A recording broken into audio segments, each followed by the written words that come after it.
it's not just families and stuff. It's a lot of people who just get out of jail. Also, gang members from Venezuela. So I don't agree. We have enough issues here already. And our mayor, our governor, they're not understanding that.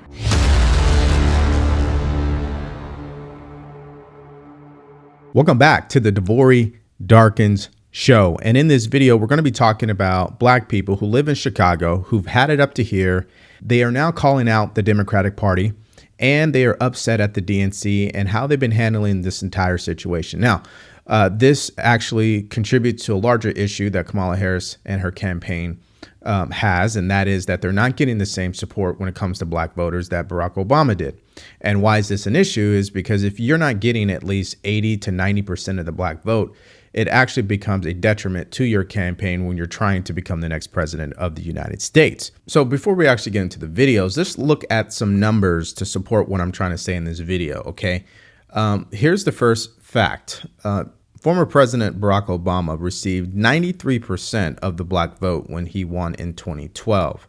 So this was right here, exit polls from the 2012 presidential election, in which secured Obama his second term, revealed that a landslide of 93% of black voters picked him over his opponent, Republican Mitt Romney. Now understand something. Republican Mitt Romney is as rhino hardcore Republican as you can get, which is not President Trump, by the way.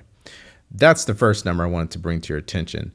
The second number I wanted to bring to your attention is Joe Biden. So when Joe Biden won the presidency in 2020, what did they say? Exit polls show that Biden had secured support from 87% of black voters in 2020. Now, obviously, that's 6 points less than what Barack Obama had. And that does spell an issue for her, because what they are reporting currently right now, that she's around 70%, especially in the swing states of Pennsylvania and Michigan, which are both critical to winning the election. Now, let's wrap up this point. She is well on her way to unifying the black community, though she is still short of the kind of black voter margins that she must secure to win states like Michigan and Pennsylvania. And I just wanted to start with that point up front, that she is not where she needs to be when it comes to the black vote. Now, is she going to have a high turnout for black women? Yes, but will she have a high turnout for black men? No, and here's why. They tell me that they just they want to see a change in inflation, prices. I think taxes are too high. Groceries are too high, taxes are too high, gas is too high. It's just too high. All the immigrants came in and they're giving, it's like the stuff they have for the Americans, they're giving it to the immigrants that's coming in. Mm-hmm. It hurts black people more than anybody. Black men particularly like to work with their hands. They like to drive trucks, and those are jobs that an illegal can come in and underbid him with third world prices and put him out of work. Who do you think is responsible for them, giving them the benefits and allowing them to come over? Biden. Trump was trying to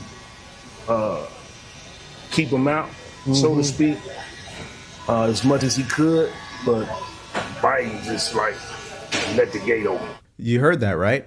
See, they know what's going on. They see the resources and the money being given to migrants, not to the actual local citizens. And as far as President Trump is concerned, he is dead on about this. He keeps saying that immigration is going to affect the black community first. And when he says that, the Democrats want to throw up their hands and say, oh, he's racist, he's this, he's that, he's wrong. But then you have black people in barbershops saying the same thing. City of Chicago and any Republican candidate in the city of Chicago, now is your time, because we are done with the Democratic Party. Brandon Johnson, Governor Pritzker, and President Biden have showed us what they think about the black community all over this country. And so we're standing here today to say, okay, if that's what it is, we win it. We don't have to support the Democratic Party. Right. She makes a great point about where we are right now, especially in the black community in these inner cities. They are done with the gaslighting. They were sold a bundle of hope from former President Obama, and that never came to reality for them, right? They seen that the economy was better under Trump, and then they were sold the same lie again with President Biden. So they're not buying what the Democrats are trying to sell this time around, which is why she's not seeing the same level of support.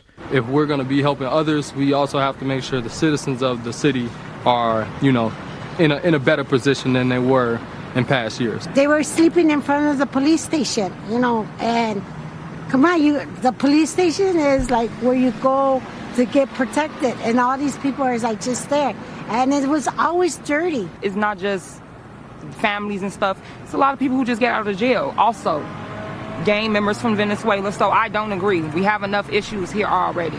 And our mayor, our governor, they're not understanding that. Yeah, they're not understanding that because they've yet to acknowledge it, especially during the DNC. They could have gone on stage and acknowledged the pain and the hurt that local residents in Chicago are going through. They haven't. They've yet to acknowledge the black community and what's been happening in the black community over the past decade or so. They haven't, and they probably won't, because this is who the Democrats are. They're not a party that really is going to do what they say they're going to do, right? So this is becoming a big issue for Kamala Harris, because if she does not get even a higher turnout vote for black people than Biden did, she's not going to win this election. I mean, that is a big problem. Now, let's make something clear. She may not actually care about that. She may be going for the white suburban women around the nation. She's banking on them that they will come out and vote for her. So maybe she cares, maybe she doesn't, but hey, she still has this issue on her hands. With all due respect to the Obamas, who I do deeply love and respect, we didn't hear a lot about the economy. And one thing that I was really looking forward to seeing from President Obama was whether or not he would speak directly to younger black men. Because we know that that's an issue for the vice president. And so I thought, you know, if they're going to have Obama here, there's no way he is not going to touch on this issue, because it is an issue that even the Harris campaign has acknowledged they have work to do. And I didn't necessarily hear that. And so I'm still trying to figure out, will that come later this week? Or maybe they have some different tactics in place long term where they'll attempt to utilize the former president to speak to that cohort of voters. But it is something that I think is still an issue for the vice president, and it's something that I would not necessarily overlook. He's dead on, but I'm of the opinion that they will continue to overlook it. I really do believe they're just making a play for the white suburban women. If they can turn them out to as much as possible, they believe they have a great chance of winning this election. I don't truly believe the Democrats care to cater to black men. They haven't. But anyways, I digress. These Democrats are going to continue to gaslight the American people, especially black people. These Chicago residents, I mean, they're a great example of what's happening. You have a party who's hosting the DNC in Chicago. They bring the top level security, right? They pretty much lock down the place. And then once they leave, crime is going to go back up. People are still going to have problems, and nothing's ever going to get done, which is why the mayor of Chicago got this news. Polling out of the conservative think tank Illinois Policy Institute says 63% of Chicago voters have an unfavorable opinion of Mayor Brandon Johnson. The group says the clean streets and stepped up public safety measures that DNC delegates and visitors are seeing this week paint an incomplete picture, blaming the Johnson administration for the city's budget deficit, office vacancy rates, and high rents. So as much as the Democrats want to make this week about joy, as much as they want to run a campaign based on vibes, that does not equal votes. Policy, clarity around how are you going to make my life better, that will equal votes. I don't know what her campaign is going to do moving forward. But if we look at what they've done up to this point, yes, they've galvanized their base, right? They've energized the base, because you had a shell of a president in Joe Biden who was not motivating. Got it. But they still have a huge problem. How are you going to translate that to votes, especially when you're talking about swing voters? And when you have black people coming out and criticizing the Democratic Party, like you've seen in this video, you got problems on your hands. There's no question about it. To the point where you even have Democrats in Chicago calling the Democratic Party out. Raymond Lopez, Alderman Lopez, great to see you. Democrats winning any new voters at this convention? I highly doubt it. I think this is all playing to their own base, not trying to recruit new people, because clearly the Democratic Party, my party, is not interested in talking about what matters. How are you going to keep people safe? How are you going to secure the border? And how are you going to deal with the 8 million undocumented individuals that they let in under Kamala Harris's lead? Yeah, and what you're hearing is probably the biggest criticism of the Democratic Party is immigration and the economy. And that's one thing that no matter what side you're on, you feel the pain of that, especially if you live in these inner cities. But what the Democrats are going to continue to do is put the blame on Trump.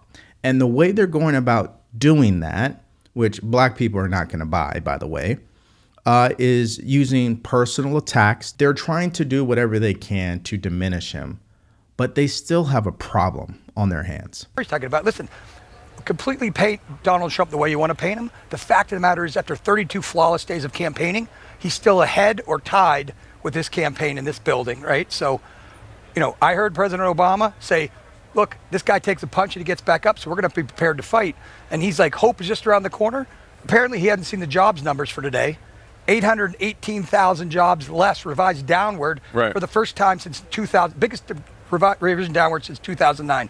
U.S. inflation up to 4.3%, highest since 2021. 5 out of 6 jobs reports, and the past 5 out of 6 job reports revised downward. 11% of credit card holders are now in default. If Hope's making a comeback, it's not in that jobs report that's out today. And so Bakari and the people in this room, come Monday, the Biden-Harris administration, which she was a part of, are going to have to answer for those things. You can call them a buffoon, you can say whatever, but the American people know those numbers because they feel it in their pocketbooks. In all these speeches, as good as they were, is that she's in the White House right now. Democrats have controlled the White House for 12 of the last 16 years. And for all of the talk about division and the problems in the country and people are hurting, Democrats have mostly controlled this country. Trump had it for 4.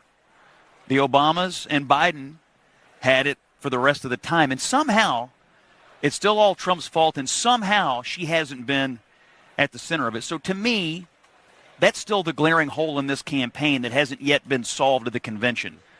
How do you explain all of the problems that will be solved by the person who is currently in there for the last 3.5 years, who is supposed to already be working on solving it? Okay, so as I wrap up this video, I'm gonna leave you guys with 3 takeaways. Number 1 is immigration is a bigger issue than what the Democrats want Americans to believe.